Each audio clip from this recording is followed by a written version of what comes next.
I hope you people are doing good. आप सभी ने इस चैनल को बहुत प्यार दिया और इस चैनल पर एक वीडियो था जो कि इस चैनल का अभी तक का सबसे ज़्यादा देखे जाने वाला वीडियो था, जिसे आप शायद कंटिन्यूसली खोज रहे हैं। बहुत सारे कमेंट्स, मेल और मैसेजेस आए कि महाकुंभ वाला वीडियो अब क्यों नहीं दिख रहा है। तो आस्था के इस महापर्व पे हमने एक वीडियो बनाया और उस वीडियो को लगभग 12 लाख से ज़्यादा लोगों ने देखा, प्यार दिया, बहुत सारे अच्छे अच्छे कमेंट्स दिए और उसके पीछे बहुत मेहनत भी थी। अब ये एक ऐसा त्यौहार है जहाँ पर हमारे संतों का अपना एक वेशभूषा है और अपना एक तरीका है रहन सहन का, लेकिन शायद YouTube की कम्युनिटी गाइडलाइंस में उस चीज़ को अलग तरीके से देखा गया और उसी कारण से वो वीडियो जो है वो स्ट्राइक डाउन कर दिया गया YouTube के द्वारा ही। तो वी ट्राइड, मैंने और हमारी टीम ने पूरी कोशिश करी कि शायद किसी तरह से हम उस वीडियो को वापस ला पाए, लेकिन सारे एफर्ट्स के बावजूद भी वो वीडियो वापस नहीं आया। उस पर इतने सारे व्यूज़ थे, इतने सारे प्यारे प्यारे कमेंट्स थे और इतनी सारी मेहनत थी, तो वी थॉट कि शायद वही वापस आ जाए, लेकिन वो वीडियो वापस नहीं आया। तो हमने प्लान किया है कि महाकुंभ वाला वीडियो, जो कि इतना प्यारा वीडियो इतनी मेहनत से बना था, उसको फिर से रीअपलोड करेंगे। एंड आई विश कि इस बार फिर से उस वीडियो को उतना ही प्यार मिलेगा। एंड वी ट्राइड कि जो भी गाइडलाइंस हैं उन गाइडलाइंस के अकॉर्डिंग हमने उसको एक प्रॉपर सिस्टमेटिक वीडियो बना के फिर से रीअपलोड करने का प्लान किया है। तो वीडियो इज अहेड, देखिए और उसे बहुत सारा प्यार दीजिए। कुंभ मेला शुरू होने वाला है। सहस्रशीर्षा पुरुषाः सहस्राक्ष सहस्रपाद।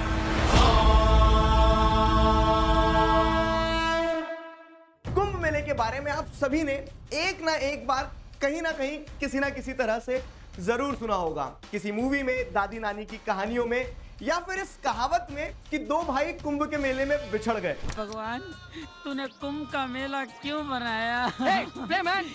कुंभ मेला इस साल 13 जनवरी से 25 फरवरी तक प्रयागराज में आयोजित होने वाला है। कुंभ मेले के बारे में आपने बहुत सारी होर्डिंग्स में, टीवी में, न्यूज चैनल्स में अब तक देख ही लिया होगा। प्लेटफॉर्म के कोने कोने पर कुंभ के स्लोगन के साथ रंग बिरंगे पोस्टर भी लगाए गए हैं। इस साल होने वाला कुंभ मेला अपने आप में बहुत अलग है। ये एक महाकुंभ है जो कि 144 सालों में होता है और इस साल वो 144वां साल है।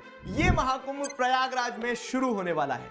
लेकिन सवाल यहाँ ये आता है कि कुंभ मेला इतना फेमस आखिर होता क्यों है? कुंभ मेले का नाम दुनिया की लार्जेस्ट गैदरिंग्स की लिस्ट में दर्ज है। ये दुनिया का सबसे बड़ा रिलीजियस गैदरिंग स्पॉट है। यहाँ पर करोड़ों लोग आते हैं जो देश के अंदर से और देश के बाहर से होते हैं। 2019 में प्रयागराज में अर्ध कुंभ मनाया गया था, जिसमें लगभग 200 मिलियन यानी कि 20 करोड़ लोग आए थे। प्रयागराज उत्तर प्रदेश में है। उत्तर प्रदेश की पूरी पॉपुलेशन भी लगभग 200 मिलियन के आसपास है। आप इस फिगर से अनुमान लगा सकते हैं कि कुंभ मेले में कितनी बड़ी गैदरिंग होती है। इमेजिन करो, करोड़ों लोग जो एक ही आस्था से और परंपरा से जुड़े हैं, एक ही जगह पर इकट्ठे हो रहे हैं। कुंभ मेला हिंदू आस्था का एक महान तीर्थ पर्व है। अग्रान गिड़नक तकनक दुम चिट तक गति धनधा। अग्रान गिड़नक तकनक दुम चिट तक गति धनधा।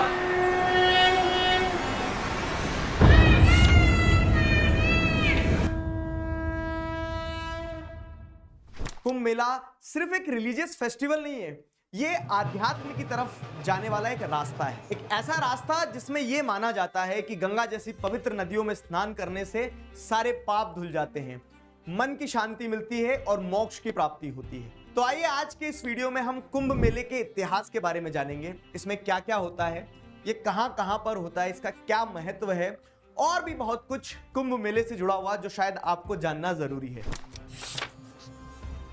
पौराणिक कथाओं के हिसाब से कुंभ मेले का इतिहास समुद्र मंथन से जुड़ा है। समुद्र मंथन के बारे में आप सभी ने कहीं ना कहीं पढ़ा होगा, जहां पर देवताओं और असुरों के बीच में मंथन हुआ था जिससे अमृत की प्राप्ति हुई थी। आइए इसे कहानी के माध्यम से समझते हैं। एक बार दुर्वासा ऋषि ने देवराज इंद्र को श्राप दिया। मैं ऋषि दुर्वासा श्राप देता हूं, तीनों लोग श्रीहीन हो जाएंगे।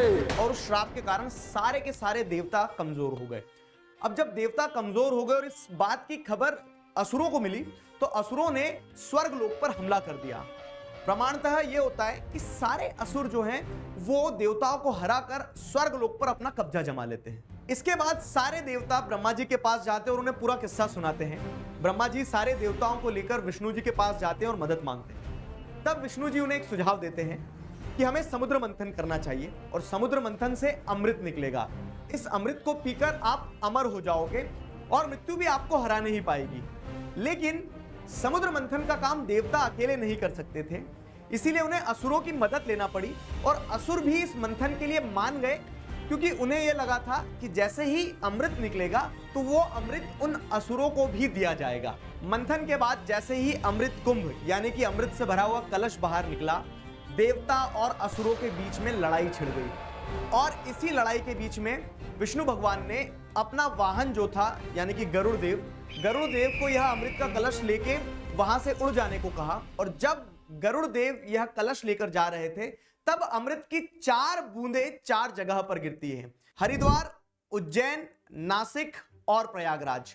तब से ये 4 जगह महातीर्थ बन जाती हैं। अमृत को पाने के लिए देवता और असुरों के बीच में ये युद्ध 12 दिनों तक चला था, जो कि मनुष्यों के 12 साल के बराबर होता है। कुंभ मेले का विकास भारत की पुरानी परंपराओं से निकल कर आ रहा है। हिस्टोरिकल रेफरेंस के लिए अगर हम समझना चाहें तो कुंभ मेले जैसे बड़े सम्मेलन का जिक्र 19वीं सेंचुरी में आपको देखने को मिलता है, लेकिन उससे भी पहले अगर इस सम्मेलन का आधार देखा जाए तो माघ स्नान के जो पर्व होते थे, जिसमें लोग पवित्र नदियों में नहाते थे ताकि वो अपने पाप धो सके और मोक्ष की प्राप्ति कर सके। ऋग्वेद जैसे प्राचीन ग्रंथों में समुद्र मंथन और अमृत की कहानियां दी गई हैं, जो कि हमें इस उत्सव के मूल आधार को समझने में मदद करती है। फिर अगर हम आगे बढ़े तो गुप्ता पीरियड और मौर्यन पीरियड के टाइम पीरियड में भी हमें कुंभ मेले का जिक्र मिलता है। समय के साथ साथ कुंभ मेला एकता और आध्यात्मिक ज्ञान का प्रतीक बन गया। इस सम्मेलन में बहुत सारे संत, सन्यासी और भक्तों का संगम होना शुरू हो गया।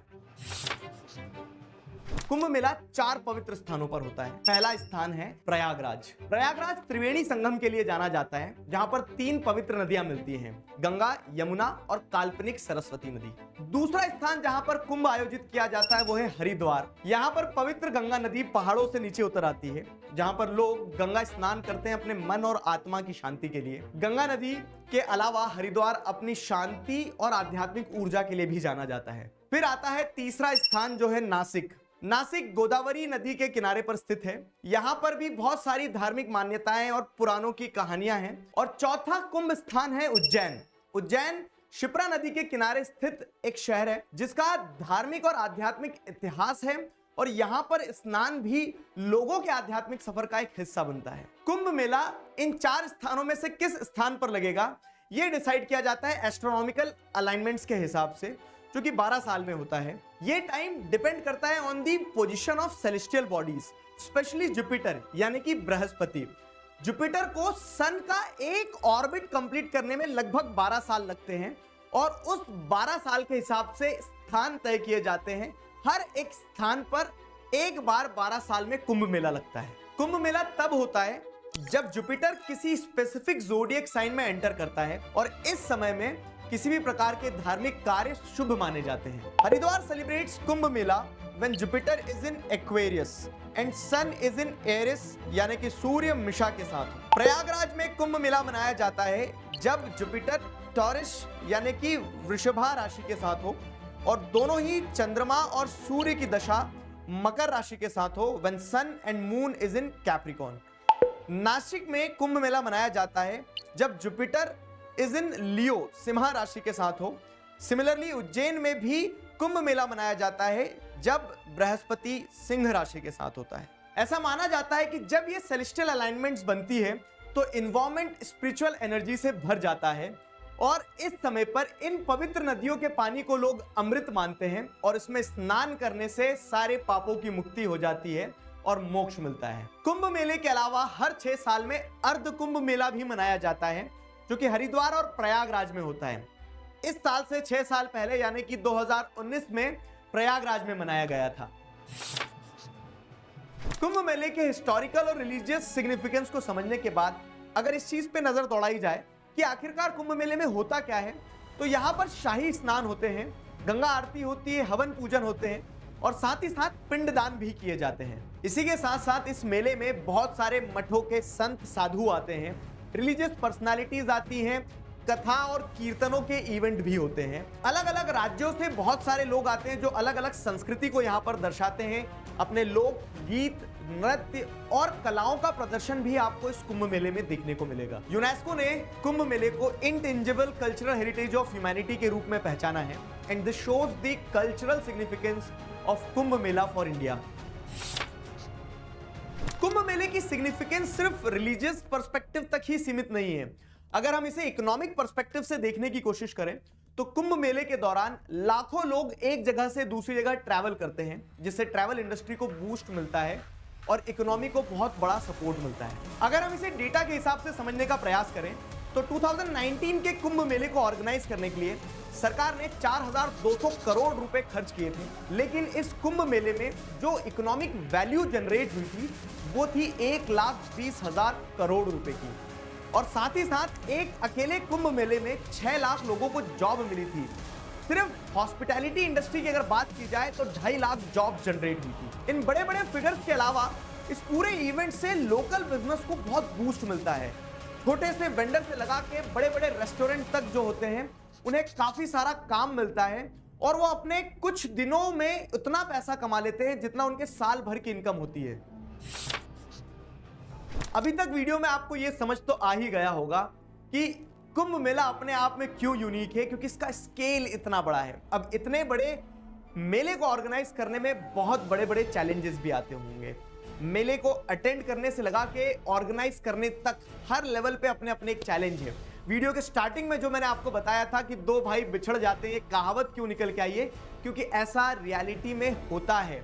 मल्टीपल पॉइंट्स पे मल्टीपल चैलेंजेस होते हैं और गवर्नमेंट इन्हें टैकल करने के लिए अपना 100% देती है। Mahakumbh 2025 traffic and crowd management के डेटा के हिसाब से इस साल लगभग 40 करोड़ लोग जो हैं इस महाकुंभ मेले को अटेंड करने वाले हैं। और इसी चीज को ध्यान में रखते हुए जो एरिया है उसे 3,200 हेक्टेयर से बढ़ा के 4,000 हेक्टेयर कर दिया गया है। साथ ही साथ अगर आप देखेंगे तो बहुत सारे पार्किंग एरियाज को भी एक्सटेंड किया गया है, सीसीटीवी कैमरास लगाए गए हैं और स्क्रीन्स भी बढ़ाई गई हैं। बेसिक फैसिलिटीज को ध्यान में रखते हुए इस बार महाकुंभ मेले के लिए 1.5 लाख से भी ज्यादा टेंट्स लगाए जाएंगे, 1.5 लाख से भी ज्यादा टॉयलेट्स लगाए जाएंगे और ये माना जा रहा है कि ये महाकुंभ मेला अब तक का सबसे बड़ा कुंभ मेला होने वाला है।